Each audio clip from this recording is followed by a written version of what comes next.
Hello and welcome to the CX Files for the 14th of July 2022. My name is Mark Hillary and I'm in Sao Paulo, Brazil. And I'm Peter Ryan, based in Montreal, Quebec usually. However, today I'm in New York City, Mark, just on a little R&R and visiting my friends, the New York Yankees. That's cool. Well, maybe not so much going to see the Yankees, come on. Well, I have to admit I'm a baseball fan, and the pandemic really sapped the life out of me, not being able to see any ball games live. So it's nice to be in New York and being able to catch some sun and hopefully some fly balls too. I haven't been to see any baseball since 2019 because obviously because of the pandemic, it's very difficult to travel. But the last game I saw in 19 was the Chicago Cubs. And I think it was the beginning of May. So it was early in the season. And I kind of assumed that, it would be a nice sunny summer's day in Chicago. But actually the most popular item that everyone was buying at the game was blankets. It's funny how that happens. Well, I mean, obviously the changing climate is not giving baseball any respite. And it's interesting because we're going to be talking a little bit about the climate and environment today in our discussion that you had with Neo Group. Yep, absolutely. So I talked with Hemant Puthli, who's the managing director and partner at Neo Group. He's based out in Mumbai in India. And we had a conversation about ESG and outsourcing and why does it matter and why do the BPOs need to take notice. Now, Hemant's team, they've just put out a report on ESG where they actually talked to about 20 different IT and BPO companies, and they tried gauging, are they really taking ESG seriously, or are they just greenwashing? And it's worth mentioning, just listeners might well be familiar with CSR, corporate social responsibility, but ESG is a sort of a broader measure. It actually looks at the environment, the kind of social aspects of the company, but also the governance. So how is the company run as well? And so, I think that his research is quite interesting because it really takes a look at a lot of the companies that we all know and love in this industry. And we do see them put on their website and their annual reports, all these nice, tree planting initiatives and stuff like that. But his team really dug deep to find out, are they really changing culturally? But I think that you're raising a couple of interesting points here, Mark. And again, I think it's worthwhile for our listenership to take into account that CSR is something that we've been talking about for years, but it's become almost, I think, a bit of a cliche. ESG goes a level deeper, and companies that are really doing ESG properly are the ones that are making some structural differences into how their businesses are run. And to be perfectly blunt, the most recent iteration of the 2022 Ryan Strategic Advisory Front Office CX Omnibus Survey shows that the buying community is expecting that their BPO partners are going to be implementing ESG. They want to see a level of commitment to the environment, to social causes, to diversity, and they want to understand as well that there's actually governance in place to make sure that these initiatives are being followed through on, and that they're being implemented in such a fashion that's going to make a concrete difference. So I'm really looking forward to the chat today that you undertook. And to my mind, it's going to be very salient as we move into the second half of this year. And I think that what's really changed in the last year or couple of years is we've moved on from that idea of greenwashing being acceptable. It's no longer just around marketing and making the company look good because you're a good corporate citizen or something like that. We're now seeing that in this case, for example, the companies that are hiring an outsourcing partner want to see what your ESG credentials really are. It's part of the RFP nowadays. So if you're in this industry and you're a BPO, you need to demonstrate that you've got those kind of credentials, because otherwise you're going to start missing out on some big contracts. But it's happening already. Yeah, we're seeing it right now. And it's funny because this is why the Neo Group team actually put this research together, because they found that they were constantly getting companies calling up and saying, hey, Neo Group, you're always talking to different BPOs. Which are the ones that are really doing this and which ones are just kind of greenwashing? And so they were kind of informally giving reports back to different companies. But then in the end, they thought, well, why don't we just put this together into a report? Let's systematically go through all of the BPOs and the big IT companies and work out what's the reality. But I think that, beyond the RFP process, employees are now focused on this. People are thinking like, do I want to join this company? What effect does this company have on the environment, on the on society around the organization, and investors as well. Investors, if you're looking to get investment into your company, they will look to you to see what your ESG strategy is. So I think that we've moved on from this idea of it just being a sort of a nice thing to do, and it's now actually becoming really critical if you want to do business. It's not a nice to have, it's a structural part about how a business has to run if you're an outsourcer, whether it's BPO, whether it's IT. And those laggards, those Luddite organizations that are not implementing ESG need to get on board fast. But enough talk from us. Let's go straight to the interview and find out a little bit more about what the research from Neo Group is showing.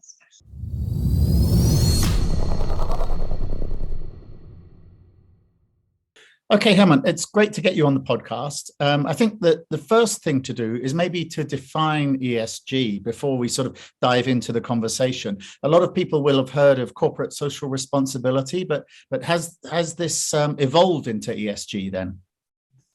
Well, Mark, thank you for having me on this podcast, and it's really nice to connect with you again.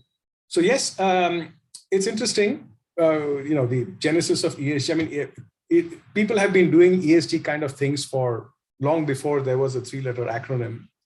An idea, whose time has come, it has matured when it gets a TLA, which is a 3-letter acronym. So now ESG is kind of here. I think the last, 5 or 10 years ago, I don't know exactly who coined it and when, but it gained significant traction. But before that, it kind of was forming in different, different businesses all over the world in different ways. Right from the, if you go back in time in the US or in the Western world, from the time of industrialization, post-industrialization, there has been a culture of giving back to the society, to the communities that businesses are founded in. Even the robber barons in the United States, they did all kinds of business, practices that we should not go into ideally. But they started schools and hospitals and colleges and, there's so many places, institutions named after all the Rockefellers and the Carnegies of the world.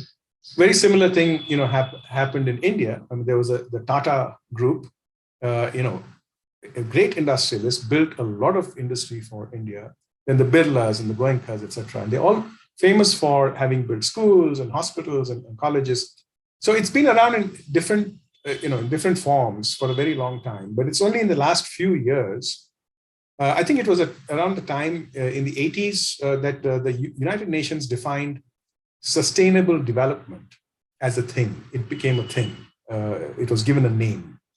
And they said that development is great and the underdeveloped and developing countries need to develop, but it has to be a sustainable form of development. It cannot be a destructive form of development. And these so-called underdeveloped and developing countries, their problem always has been to the West. You guys got to pollute and you're not letting us, do the same thing. Now, when it comes to our turn to grow, you're not allowing us to do that. So there has been this asymmetry to some extent, but anyway, that's at the international level. We are more interested in the implications on the business side. And the general belief is that, governments can do their thing, but it's really up to corporations to, if you like, if I may stretch it a little bit, save the world, to actually go out there and do something about climate change, do something about social inequality, do something about the eroded trust in institutions, in businesses. That which happened, was accentuated in the 2008 financial, crash of pretty much the world economy, if you like. Institutions that were 100 years old just overnight disappeared. That kind of thing has never happened. A lot of things have happened in the last 10 to 15 years that had never happened before. Be it on the natural calamities and catastrophe side, or on the economic side, or even in the social and political, map of the world, the Arab Spring, all of those things. So there has been a history to it, and it has three components: the E, the S, and the G, and that has come together. Sustainable development, for as far as businesses are concerned, is basically being called ESG. It's pretty much the same thing, but we love having TLAs, like I said earlier, and that's the TLA we're going with. So it's basically sustainability, the concept, the philosophy adopted by business, and it manifests as, an environmental component, a social component, and a governance component.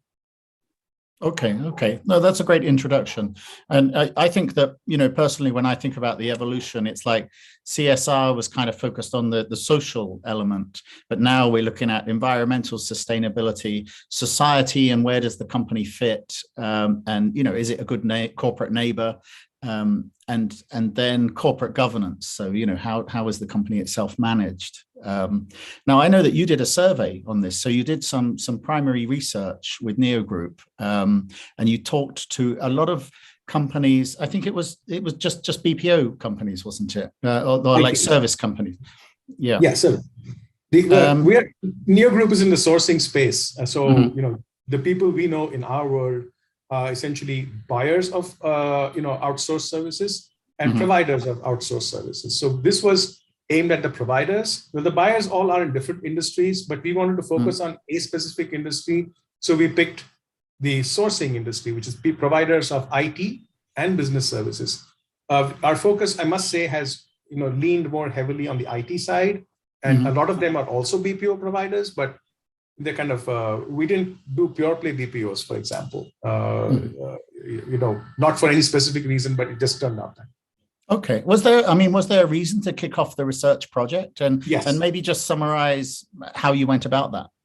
Yes. So this was inspired by, over a period of time, clients asking us, hey, do you guys know what suppliers my incumbent is doing, company X or Y, whoever the incumbent was. I see their annual reports. I see they're doing a lot of stuff in ESG. Is this real? Or do they say what they do and do what they say? Or is this greenwashing? Is it because greenwashing is also something a lot of companies are doing. Just take everything that you have as it is, bolt on a few things, which basically looks like compliance. And then boom, you're an ESG sustainable enterprise. So they kept asking us these questions. So, among us partners in Neo, we compared notes one day and we said like, hey, you know what? I've been asked the same questions too. So we said, why don't we get together and put together a list of questions and a kind of a template for assessment and take that out so that when we express our opinions to clients, it's not just what Hemant sees in the market or something like that. It's just a fact-based, objective assessment of what is actually going on with the supply side, and what companies are doing and how far they have come along in the journey towards transformation, to a sustainable enterprise. So that's essentially what inspired this survey. Okay, that's great. That's a good introduction.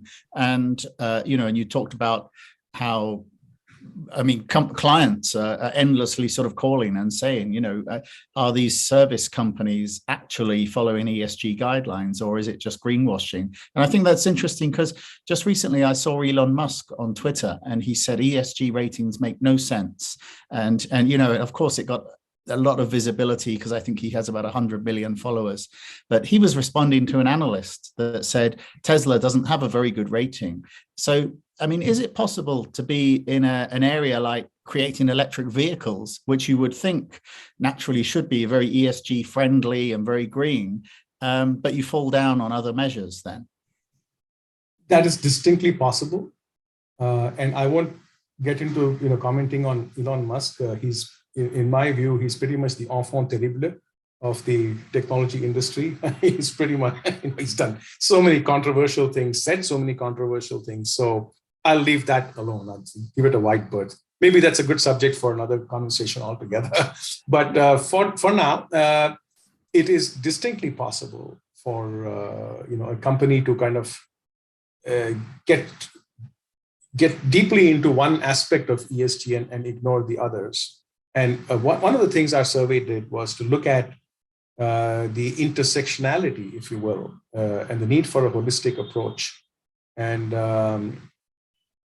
the intersectionality is I'm applying that term. It comes from another aspect of social justice, which is, feminists use that word quite often when they talk about, the intersection of race and gender issues and all of those things. Just like in that world, or in our world, actually, it's not a different world, but just like, when you look at things from that perspective, it is possible theoretically and practically as well, to be a staunch feminist and still be a bit of a racist at heart, or vice versa, or kind of still have a different set of prejudices. But if you really follow in principle the philosophy of social justice, then you should not have any prejudices at all, whether it's based on gender or race or ethnicity or nationality or social status or income group or whatever it is. You should not have any, predisposed feeling towards a group or a community of people by virtue of their being different from you vis-a-vis factor X or Y. That's the basic principle. The same thing applies here. And that's why I'm applying the concept of intersectionality here, because it's very similar. I mean, if you're really keen on saving the planet from an environment perspective, you cannot ignore, and you definitely cannot go against, do no harm in, on the S side or on the G side, Yeah. That's the first principle, right? I mean, when you set out to fix something, make sure you don't do any harm with respect to other things. So that's, it is possible, and companies are doing it. And B, they should not be doing it. They should be conscious of it. They should look at it from a holistic perspective, and they should look at where these things intersect and take a view. In our survey, the bearing it has on our survey is that we inquired about the way our participants had organized themselves around ESG. Do they have discrete, fragmented approach or decentralized approach? Fragmented is probably a negative connotation. Decentralized approach, which is somebody handling E, somebody handling S, somebody handling G, or do they have a single person who looks at all of those things? So, and that again, the report has some commentary about that. Yeah, I think that intersectionality point is very interesting because clearly, I think a decade ago, just before the financial crash, so maybe a little bit more than a decade ago, there was a real wave of greenwashing, and you could have a company that's awfully run, maybe extremely hierarchical.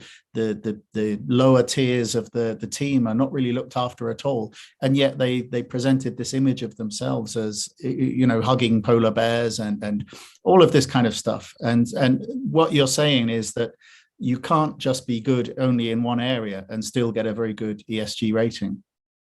Yes. I think, the world is kind of, the ESG world is far more mature today. And people see that. And people see that, are you embracing it in spirit as well as letter, or just, trying to comply with some norms, some guidelines, some standards, and then say, hey, we're a green company. Yeah. And what were the sort of results from your survey then? I mean, how did you see the general adoption of ESG measures in the service companies that you were talking to? Yes, in fact, that's a nice segue into the heart of our survey, which, unlike a lot of other surveys, actually, I have not come across a survey of this type that anybody has done. At least now in today's date and age, for IT and BP service providers, and getting into both the what we call the operational performative issues as well as the cultural attitudinal issues. So we plotted basically these two sets of criteria on two different axes, and we have a 2D grid, an X and Y axes. So on the X-axis, we have, where a company it can be mapped on operational performative criteria, and that basically means, which how far have you come along in implementing ISO 26000, for example? That's one of the questions, and companies have assessed themselves, saying that, only just begun, or we're well on the way, or we've kind of achieved a lot and we are kind of pretty close to steady state or something like that. That's a self-assessment, and that's on the x-axis. And on the y-axis, our entire process, we see ourselves as a stakeholder because we are, if you look at a company, the four primary stakeholders of a company, we see it as a series of concentric circles. So the first circle around a company is, has four what we call primary stakeholders: investors and shareholders, who basically fund the company; customers who buy from the company; employees who work for the company; and suppliers and partners who provide the input, the raw material, or just assist and support the company's functioning in delivering those goods to those customers and getting revenue and making a profit, which they pass on to shareholders. So that's the first ring, if you like. And, basically we see ourselves as, we have a stake in there because we represent customers of these companies. All the companies we interview, we have at some point or the other launched an RFP on behalf of our client, representing our client and speaking to them with adopting the face of our client to invite them for an RFP, right? At some stage or the other, all of them. And therefore we see ourselves as proxy clients in a way, and therefore stakeholders in the first. So we said, how do you respond to a stakeholder is actually, this is a dipstick. This is kind of like a test. This whole process of conducting this survey and this interview is a process. So on the y-axis, we plotted how we saw them as primaries. We are also, industry watchers and analysts. That's the second ring, if you like. The media, industry associations, regulators, host communities, etc. The second ring of secondary stakeholders. So we are also there because we do research, we keep tracking companies, we observe what they're doing, and we comment on innovations and what's new and exciting with all of them. So we have a stake in multiple ways in this industry. So we said how we experience them is basically, if I may coin the word SX, like you have customer experience, user experience, UX, you have customer experience, CX, your podcast is called CX. I think it means the same thing. I hope it does. And absolutely. So we call this SX, the stakeholder experience. And we use ourselves as a litmus test. And, how responsive these companies were, how engaged they were, how diligent they were, how transparent they were, and what kind of passion was visible when we interacted with them in the whole process of conducting the survey and conducting the interview that went along with the survey, is what we, between the 3 or 4 of us conducting the survey, we assessed them on that score. We just kept it objective and neutral, and we kind of brainstormed extensively to kind of rate each of the participants on the y-axis. And that's a very interesting grid to look at. It's on almost the last page of the report. And I assume that going through that process of analyzing all of the stakeholder experience and looking at all of these service companies, you must have noticed some common attributes in the companies that were doing better than others then. Yes, companies who actually embraced the core values and foundational principles of sustainability. They, in letter and spirit, they were in the top right quadrant, which was basically high on the x-axis. They were operationally and performatively, well aligned with ESG standards, internationally accepted standards and guidelines and metrics. And also, you could see in the way they responded to the entire survey, their responsiveness and their enthusiasm and their willingness to share more information and tell us what they were doing about ESG, etc. You could see from that culture has percolated from the top down into their organizations. Not all of them, and that was the part that was a little, we expected everybody we talked, because we talked to pretty much the top tier, the creme de la creme of that industry, with maybe a few exceptions here or there. We probably didn't speak to some who should have been there. We probably spoke to some who were not really top tier or whatever. But by and large, we covered pretty much the tip of the pyramid in terms of the IT and BPO services industry. And we expected all of them to be in the top right quadrant, but they were not. A lot of them fell out of that quadrant and into lower quadrants because of the y-axis, or some because of the x-axis, calibration, if you like. Yeah. And actually, I looked at your presentation that summarized the research, and I could see that there were some companies where they get very good operational scores. So it seems like they're delivering for their customers, but it seems that the idea of ESG hasn't percolated into the corporate culture itself. So was that a surprise to see that? Yes, that's the part I was referring to. And I said, in this industry, we call it the watermelon effect. You probably have come across it because you've been doing a fair amount of work. Out of all the things you do, I think you've done a lot of work in this industry, the sourcing industry, global services industry. And it's colloquially referred to as the watermelon effect. Green on the outside and red in the inside. So typically this happens when customers say, my provider is meeting all their SLAs and their KPIs, and every status meeting I attend, everything was green. But my project directors and project managers are not happy. Why? We don't know. Because every time we introduce a metric, they somehow find a way to meet and exceed, in some cases, our expectations. But somewhere down the line, there is a sense that we're not getting, not really getting what we want or our money is worth. So why does that happen? That happens because the culture and the attitude of the vendor in this case is not that of really providing satisfaction. It's that of checking boxes, and that's a very different approach to doing things. Managing optics rather than providing the content and letting the optics manage themselves. That's the difference. And that's really why you see the watermelon effect. And we were acutely aware of this. And that's the reason why we had the y-axis at all, which is why I was saying it's a very different kind of a survey in that sense. We haven't just gone by, okay, greenhouse gases, what are you doing about it? And how far have you come? And we've done that also. And we've, in that process, we've seen, okay, what does this company look like? The way they talk, the way they, some companies didn't even bother to respond. They didn't even decline. They didn't even come back and say, we are not participating. I'm sorry, we're busy. Any of that would have been fine. It's like me calling you 10 times and you're not even picking up my call. Literally, in one particular case. It's really sad. And they're a very, very big, large player, and they're doing a lot in this ESG space. It kind of reflects who you really are, as opposed to who you want others to see you as, I think. It's that part was surprising. Yes, it was definitely surprising.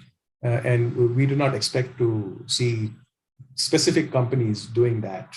We were quite shocked, actually. I mean, just finally then on the research, were there any other surprises or maybe highlights that you'd just like to draw out as a sort of summary at the end of the interview then? Yes. Going back to what I said about the holistic approach, the more mature companies are doing that. I expected to see more of it, but we were a little disappointed. Not so much of a surprise, but more of a disappointment. It's yet to. So if we have a kind of a 3 milestone roadmap for this. So we have the first milestone, or it's not even a milestone. It's really where everybody came from, which is the traditional for-profit enterprise, which is basically built on the Friedman doctrine, if you like, which is thou shalt make money for thine investor and do nothing else.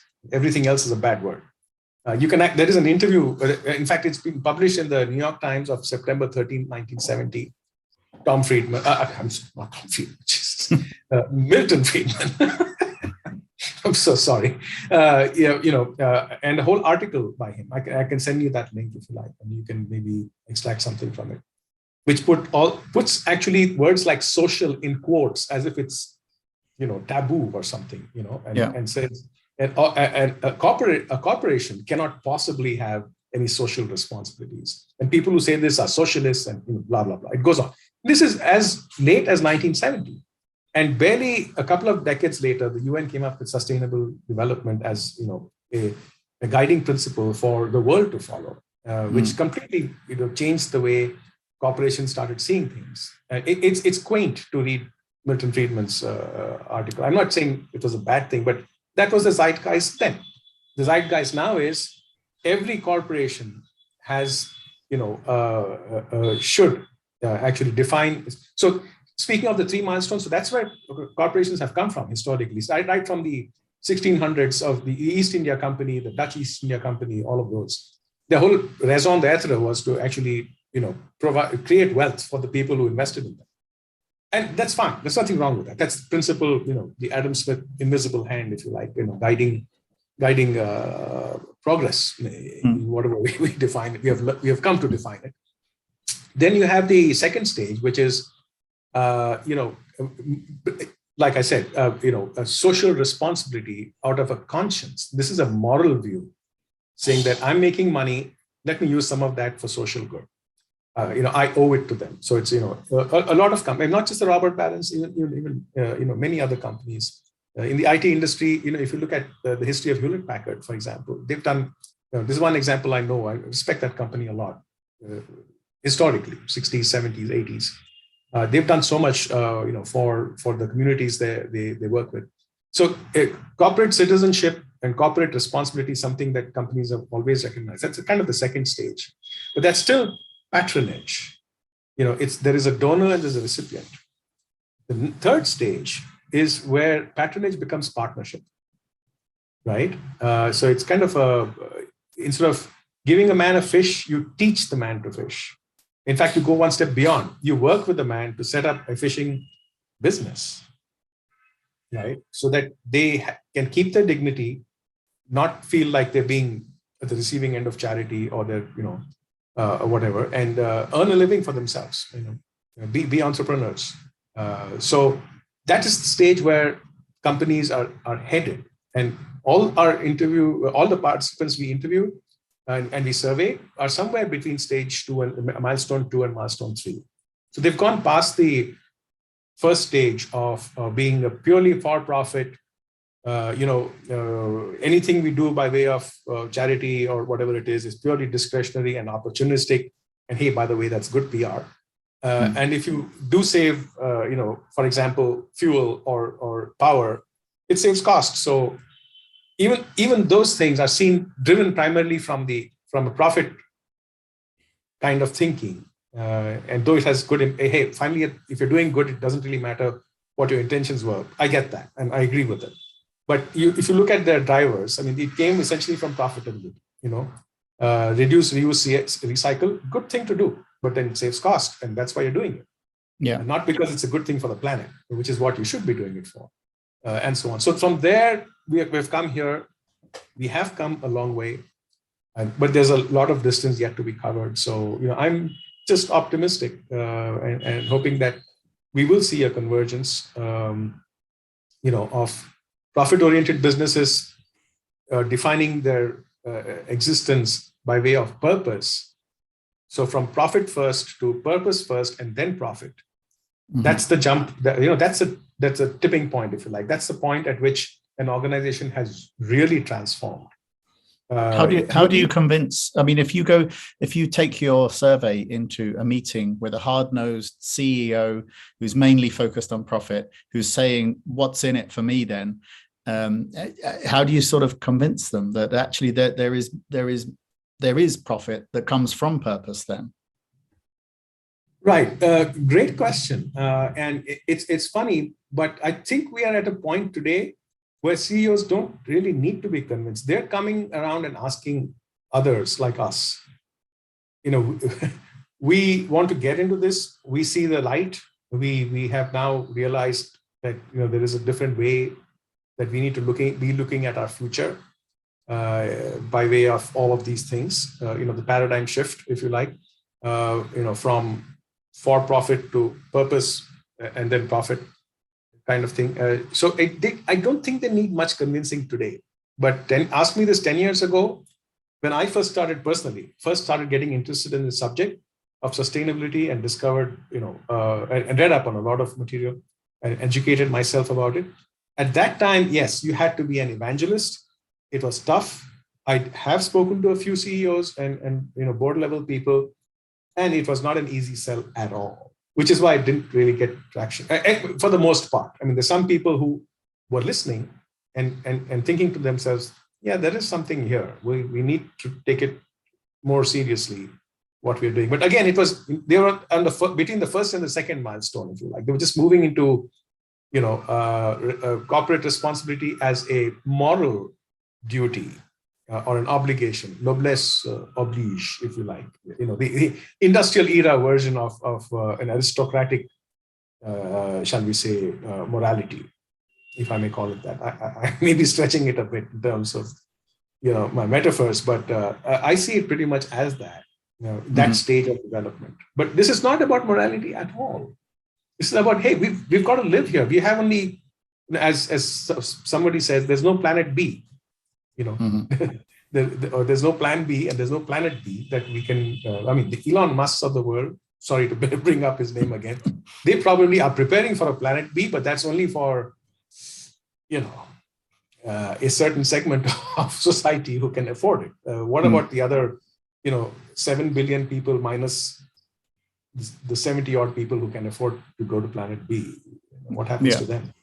That's what it's about. It's not about morality at all, really. But you can link it with moral issues because the social justice part of it, even that is really about sustenance for us as a species, for us to coexist with other species, preserve the world.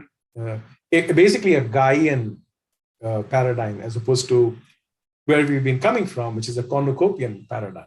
It's basically, everything is in abundance. You want to fish? Yeah, sure. The ocean is full of fish. Just go fish as much as you like. But today we know that over-harvesting is killing the ocean. It's killing marine life. It is completely changing the balance of how the ecology of the ocean works.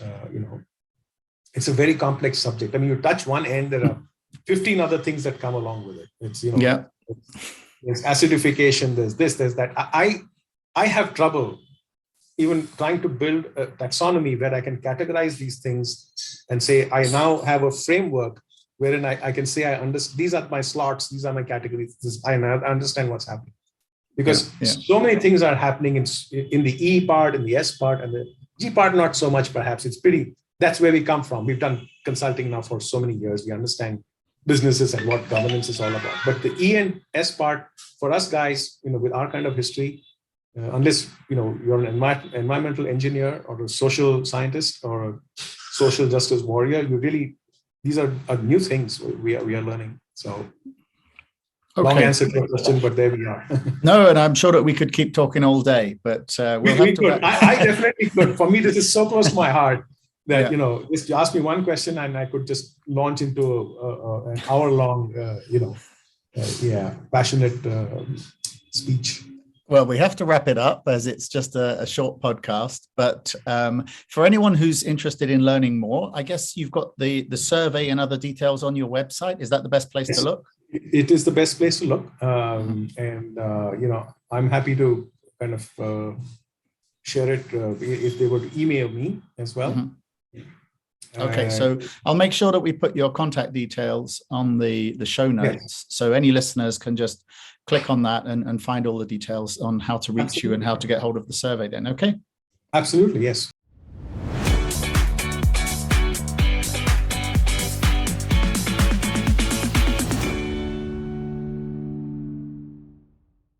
Thanks for listening to the CX Files podcast. We really appreciate your feedback and suggestions. You can reach myself, Mark Hillary, or Peter Ryan via LinkedIn. Please also leave a rating or review on your favorite podcast provider, as that helps more people to find us. As always, we'd like to thank Chris Haig at Traction Media for the CX Files graphics. See you next week.